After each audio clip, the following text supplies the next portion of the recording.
Acara Panen Raya tema penguatan proyek Pancasila dengan tema rekayasa teknologi membuat pendirian air kelas 10 1/24 2025 dimulai.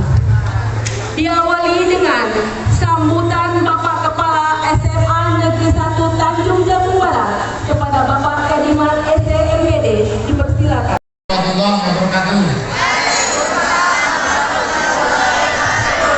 Selamat pagi. Selamat pagi.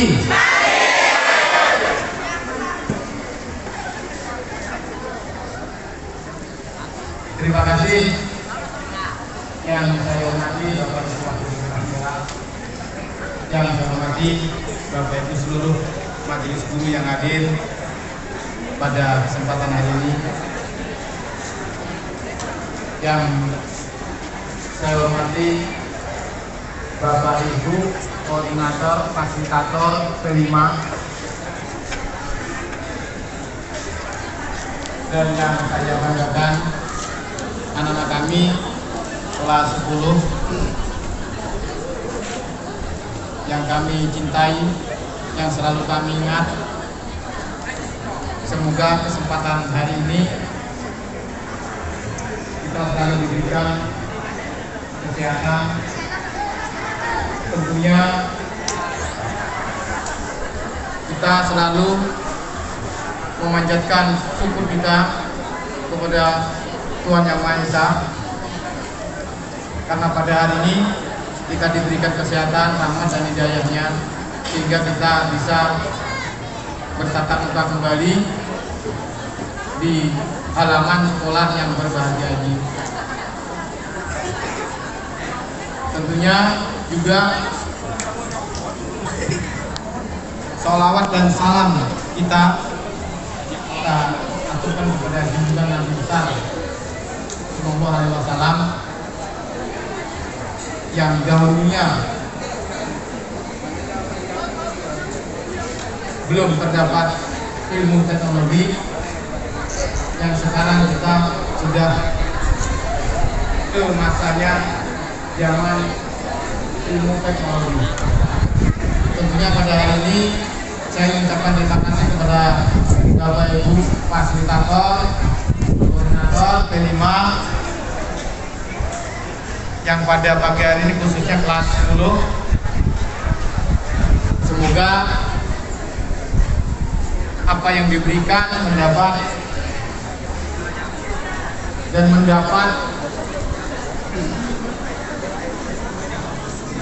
bermanfaat kepada anak-anak kita untuk merubah pola-pola yang belum kita laksanakan bisa menjadi terlaksana. Tentunya pada hari ini bahwa tema kita dalam kegiatan P5, ya, tema kita dalam kegiatan P5 khusus kelas 11, kelas 10, artinya merubah, ya, merubah daripada warnanya, ya. Kalau masanya tetap, ya, berarti yang kita rubah adalah warnanya daripada air tersebut. Jadi setinggi apapun, sebanyak apapun volumenya yang akan berubah.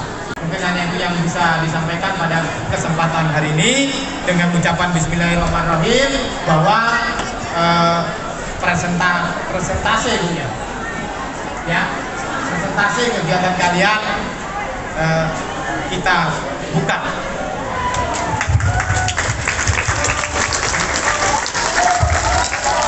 Jika ada hal yang kurang berkenan di hati kita semua, saya mohon maaf yang sebesar-besarnya. Bila taufik wal hidayah. Wassalamualaikum warahmatullahi wabarakatuh.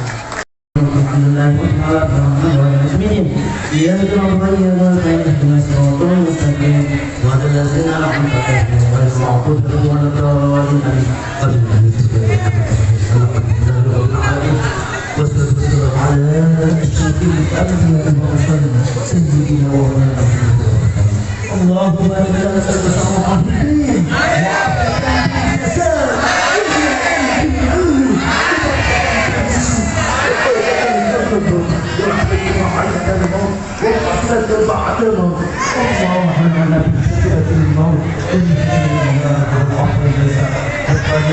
لا تذكرنا بعض الحاجة لنا وهب لنا من لدنك رحمة أنت الوهاب ربنا آتنا وفي الآخرة حسنة وقنا عذاب النار والحمد لله رب العالمين تقبل الله ومنكم. Pendirian air akan kita mulai segera.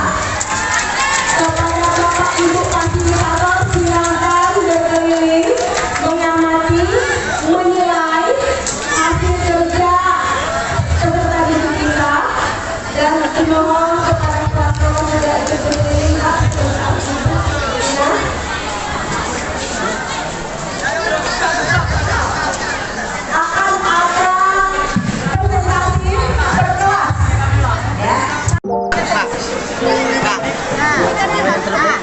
Harusnya ada jarak. Belum, Pak. Oh iya. Aku nyari ke situ. Maksudnya itu sayang.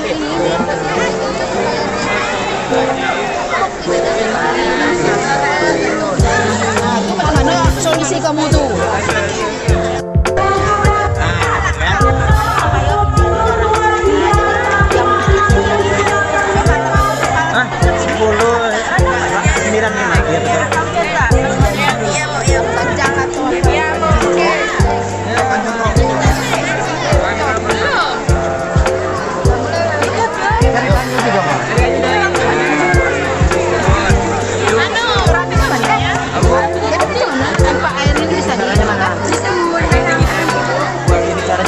Begitu orang pakai keran, nah jadi airnya kemarin udah sempat lagi nyala kan? Ini keren di sana ya bu.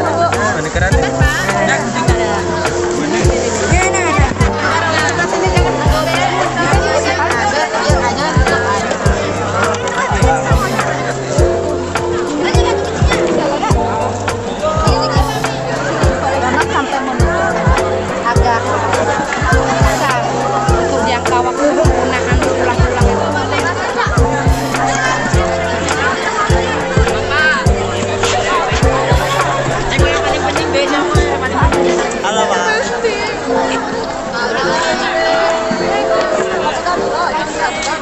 Dia.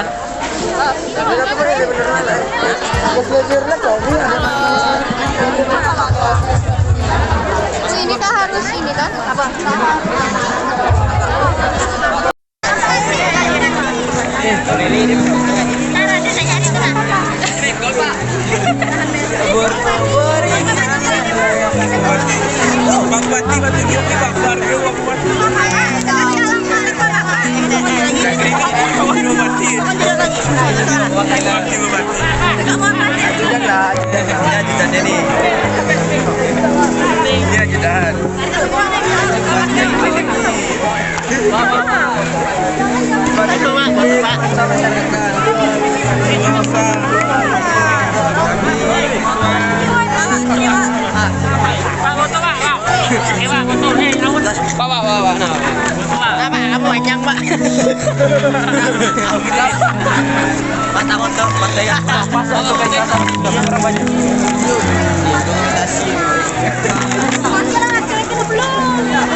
Foto Albi. Foto Albi. Ada nambahin dulu, nambahin. Oh video iya. Video ya Pak.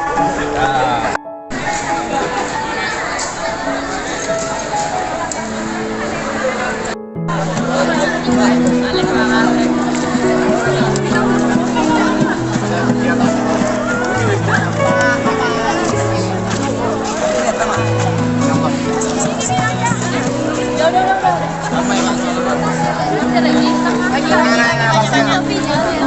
Ada ibu lagi.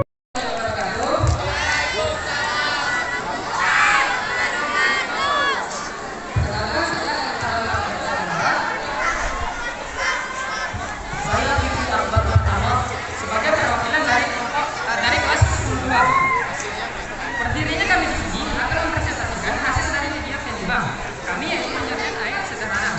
Di sini saya akan menjelaskan latar belakang. Air merupakan sumber bagi kehidupan manusia kita mendengar bahwa bumi disebutkan sebagai planet biru karena air membuat juga tersebut hasil bumi, tetapi tidak jarang pula kita mengalami kesulitan mendapatkan air bersih, terutama pada saat musim kemarau saat air mulai berubah menjadi kotoran dan berbau. Jadi teman-teman, alasan kami membuat media pencarian air ini merupakan upaya kami untuk mengadakan teman-teman sekalian untuk bisa mengubah atau menjadikan air keruh atau kotor menjadi air yang bersih dan layak dipakai untuk kita berolahraga ataupun yang lainnya, baju, cuci piring dan lain sebagainya. Teman-teman, pencernaan air keruh perlu dilakukan karena air keruh mengandung berbagai kontaminan baik fisik, kimia maupun biologis yang sangat berbahaya bagi kehidupan manusia. Air keruh tidak layak untuk dikonsumsi, digunakan untuk mandi, mencuci atau kegiatan sehari-hari lainnya. Dengan menjernihkan air keruh, kita dapat menghilangkan kontaminan tersebut dan mendapatkan air bersih yang aman dan sehat untuk digunakan. Contohnya, di Kuala Tunggal hingga kini masih saja masyarakat yang tidak mendapatkan air yang layak bagi mereka. Air keruh mungkin bisa saja pada kalian ataupun sumber air yang tercemar yang masih belum teratasi hingga kini. Jadi, teman-teman, metode penjernihan air ini bisa menjadi kita sebagai upaya untuk mengatasi permasalahan.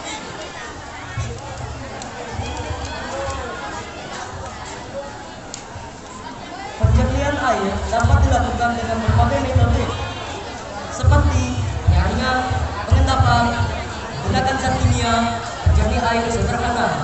Dari keempat metode tersebut, dapat teman-teman lihat di sini kami membuat sebuah media sederhana penjernih air. Yang pertama, kita tentunya memerlukan alat dan bahan. Ada alat dan bahan tersebut antara lain 1 pisau, 2 lem pipa, 3 putih, 4 koset, 5 galon mineral, 6 liquid, 7 sabun dan hijau, 8 pasir, 9 garam, dan ke-10 rang. Langkah kerja pada media ini adalah untuk memastikan bahan-bahan yang kita gunakan benar-benar bersih, cuci bersih semua bahan yang akan digunakan, kemudian tidak lupa untuk dikeringkan. Yang pertama, botol ataupun gunting bagian bawah botol ini mineral sehingga lepas. Dikarenakan di sini kami menggunakan 2 galon, maka botol atau gunting juga bagian atas galon untuk dimanfaatkan sebagai transportasi air yang jernih.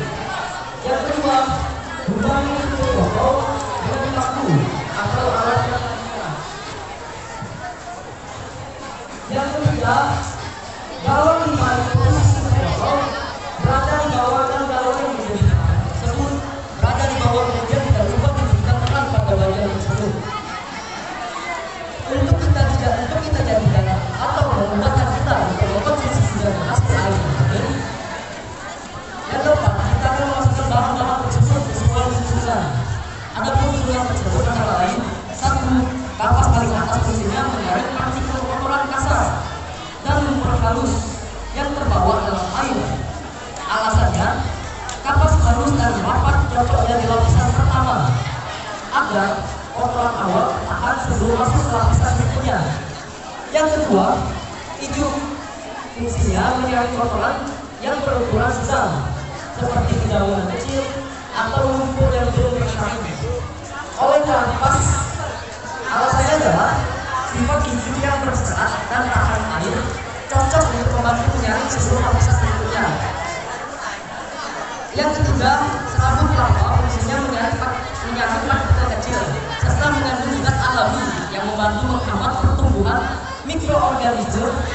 Alasannya adalah ditempatkannya setelah itu karena sabun kelapa mempunyai daya saring lebih halus dan menambah kemampuan penjernihan. Yang keempat, kerikil fungsinya menyaring kotoran berukuran besar dan mendukung struktur lapisan di atasnya. Alasannya, letaknya di tengah untuk membantu aliran air dan menjaga agar pasir di bawahnya tidak langsung tercampur oleh kotoran besar. Dan yang kelima, pasir. Fungsinya adalah menyaring lumpur dan partikel halus dalam air. Alasannya, pasir sangat efektif untuk menjernihkan air karena butirannya kecil dan mampu menyaring partikel yang lebih halus. Yang keenam, arang, yaitu yang paling bawah. Fungsinya menyerap bau, warna, dan racun dari air. Alasannya adalah arang berfungsi sebagai pemuritan kimia. Diletakkan paling bawah agar menyerap sisa kotoran halus dan racun yang belum tersaring. Selain itu, di paling bawah kita bisa saja meletakkan kapas atau minyak air. Fungsinya menyaring partikel kotoran yang masih turun ke bawah. Ke bawah air dan juga kotoran ini, kita akan melewati lapisan-lapisan dari penyaring kasar hingga menyerap racun, sehingga hasil akhirnya lebih jernih dan aman. Baik teman-teman, saya Farel ingin menjelaskan komponen-komponen yang bisa kalian lihat di sini. Yang pertama, kalian tentunya bisa melihat galon. Alasan kami memilih galon adalah karena kekuatannya yang sangat kokoh, karena luas, dan tentunya karena ada keranjang. Selanjutnya, pada bagian paling atas, yaitu ada kerikil kasar. Lapisan yang paling atas dari komponen kami, yaitu adalah kerikil kasar dengan ukuran bulanan sekitar 1-2 cm. Kerikil ini berperan sebagai penjaga. Pertama yang menyaring partikel besar seperti daun, lumpur, kayu, dan pasir kotor. Struktur kerikil yang longgar bisa membuat air mengalir dengan sangat lancar. Kedua adalah pasir halus. Disinilah keajaiban terjadi teman-teman. Pasir halus, media yang mampu menyerap partikel mikroskopis seperti lumpur, halus, dan beberapa jenis mikroorganisme lainnya dengan ukuran butiran antara 0,1 sampai 0,5 mm. Pasir ini sangat efektif dan memberikan keamanan pada air. Tentu, pastikan pasir ini dicuci dulu ya teman-teman. Dan yang ketiga, arang aktif atau yang kita bisa sebut sebagai sang penyerap rahasia. Lapisan mereka ini bukan hanya sekedar penyaring. Arang aktif adalah penyihir kimiawi dalam filter ini. Arang menyerap bau tidak sedap, rasa aneh, bahkan racun seperti logam berat. Dengan pori-pori mikroskopis, arang bekerja dalam menyempurnakan kualitas air. Jadi arang bukan cuma menyerap racun-racun, tetapi juga bisa menyaring menjadi air yang menjadi lebih jernih. Dan yang kelima adalah kapas akuarium atau sentuhan terakhir. Sebagai lapisan terakhir, kapas akuarium memberikan sentuhan penutup yang halus namun penting. Dia membuka sisa kotoran kecil yang mungkin lolos. Fleksibel, sudah diganti sangat efektif.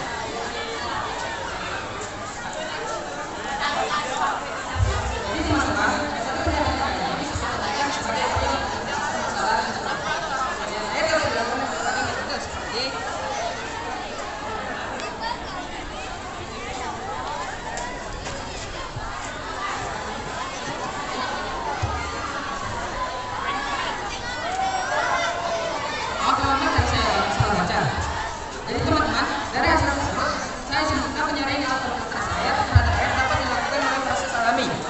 buatan. Tujuannya adalah untuk memurnikan, meskipun tidak ada cara yang benar-benar mampu menyaring karena kurang teman lebih dari pori-pori.